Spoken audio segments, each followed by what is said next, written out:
Right, I'm pretty excited here. Today is update day. So last night I just received FSD Beta 10.69.2. This is my first look at it, and so I thought I'd take you along for the ride. So our up today will be a combination of city streets as well as some stoplights and stop signs. So this is our first intersection. The car enters the intersection and it navigates that pretty well. So I'm paying attention to the tentacle that's on the screen to see how confident the car is in determining lane changes or turns into the correct lane. And that one actually looked pretty good. That's one of the new features in this update is more confidence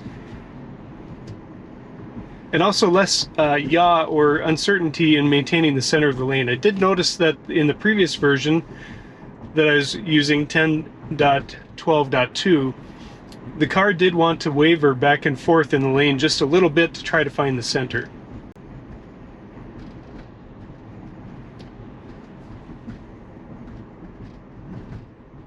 So you can see here visualizations are for the most part unchanged from the previous version, at least what we're seeing here in this early part of the drive. We do still see excellent depiction of cars, people, other objects. We're coming up on a, this is a little bit unusual because we do have the sign. And I did take it over there. I'm sure the car would have been comfortable passing that, but I just thought it was a little too close to the sign for my comfort, especially with being on the version, this new update for the very first time. So we're still having an issue here with improper lane entry for the trip. This is a left turn lane, and it did make the correction and go into the straight lane to maintain the route. So I do think that that has to do more with the map data that is getting to the car versus decision making that the AI is doing during the drive. So we're going to keep an eye on that in this drive and future drives just to see how well that works, but that issue doesn't seem to have been resolved with the update.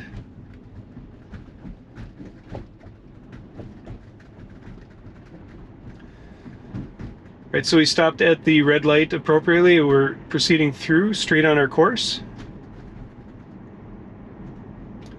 And this will be the next stoplight that we'll pause at.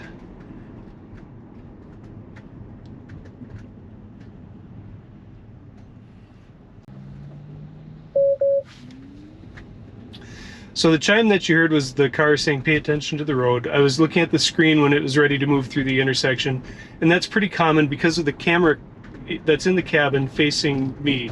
It can detect when my eyes are not facing forward for the road, and during critical phases like starting up at a stoplight that's just changed green, it wants to make sure that I've got my full attention on the road for it to proceed. So that was good. So we're going to come up here on a roundabout intersection. We'll see how it does with the entry. And we do have vehicles in front of us, so there will be some traffic to follow through the intersection.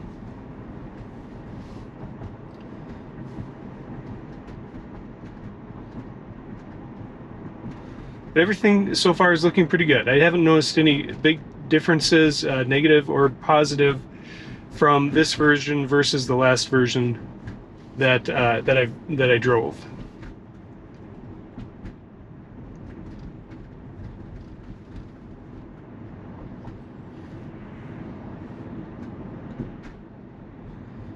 So I've got the full screen visualization up here so that you can see the pedestrians and other objects. We do have a car up here turning left, and we did have a row of cars stopped for that left turning car, so that was appropriate that our car stopped.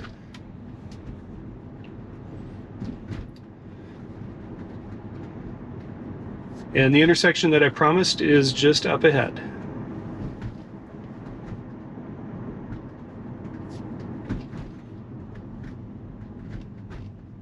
I'm just going to let the car go through the intersection. This will be an immediate turn out of the intersection. And everything flowed very well there.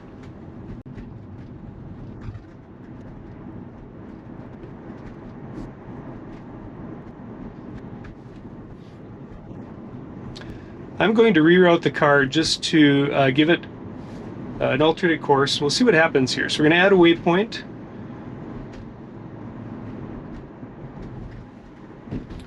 And the car does want to go up to the next major street and then come back to that waypoint. We're not going to let it make that turn. We'll just continue to my work site from there. So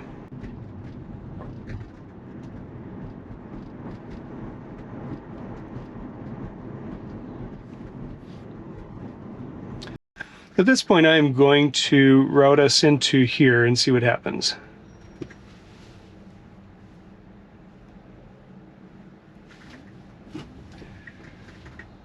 So the car did proceed there a little bit ahead of its turn, but it did pause when it saw that the other car was coming through the intersection. That's exactly what I would have done as a human driver. If I saw that another vehicle started moving when I started proceeding through the intersection, I would just pause my travel through the intersection, wait for the other traffic, and then make the turn. So everything there sequenced very well from what I would do as a person driving the vehicle.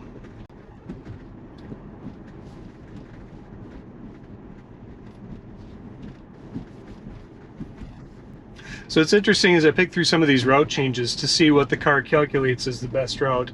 Oftentimes it's what I would choose, but then other times, like this one, it's different than what I would choose. So we're going to take Nimitz here, right-hand turn. This is an unprotected left-right turn, but a very quiet intersection, so I don't anticipate any issues with this.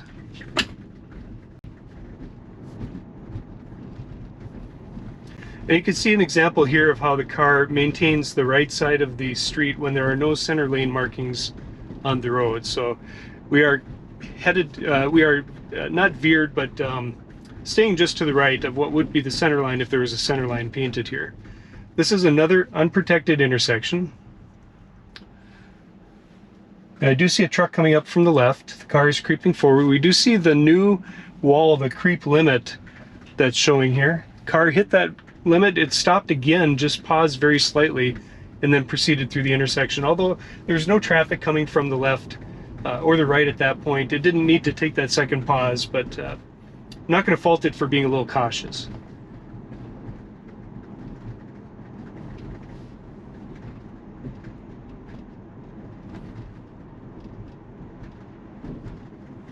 And again, we're going through some unprotected intersections. I don't see stoplights or stop signs in most of these intersections, at least for our direction. I do see them coming from the other direction, but we are going through them and we're maintaining the right side of the road, even though there is no center line depicted on this road. I have full screen view showing so that you can see pedestrians. In that one, we actually saw the dog just pop up a little bit on the view there. Here we're going to make a left-hand turn, and then we'll be making an immediate right turn. It's kind of an unusual intersection because it doesn't come in at a 90-degree angle. There's a little bit of an angle, and so the cameras have to view a little further back on the left side to determine that there's no traffic coming in. So everything's sequenced very well from that standpoint. I think the turning and navigation and traffic control was handled very appropriately. We're going to make a right-hand turn. Now this one does not have a protected left turn coming on from the opposite direction. But my car did pause correctly for that white car to pass, and then it got into the right lane, immediately made a turn into the left lane to continue on the road.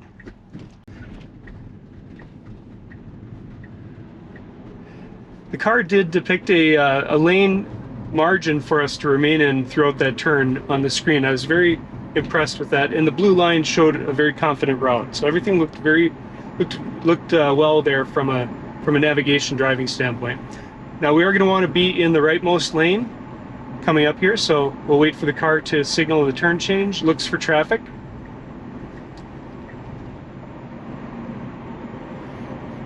And we'll make one more lane change, but here's a stoplight. This is interesting. I'm going to let it go and see what happens. So it got to the yellow light, did not slow down at all, and then when the light changed to red, it continued to proceed. And it was actually just in the intersection when that change occurred. So I'm not sure the timing of that. I'm going to report that to Tesla because I think that was an issue with the new driving.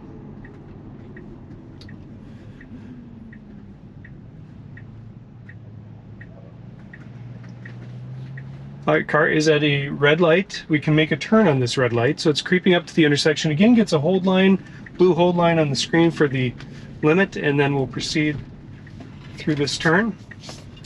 And I let it go through that entire sequence. It's not very comfortable because it was going right for the curb. However, the car did detect that and did correct itself during that turn. So everything looked pretty good up until the very end. And I think there will still be a little bit of work to do with future software improvements, but I'm pleased with the progress that I've seen just in this very limited drive. I'm going to be excited to get out and do some more test driving with this car in the next week or two, just to put it through some different scenarios. I'll repeat some of the scenarios that you've seen on previous videos on my channel, including unprotected left turn, which is famously known as Chuck's left turn. I'll recreate that scenario with an intersection that I have here locally, and also be focusing on some roundabout type intersections to see if there have been any improvements that the car has made since then. So that's all I have for this video today. I just want to thank you guys for watching, and we'll catch you on the next one.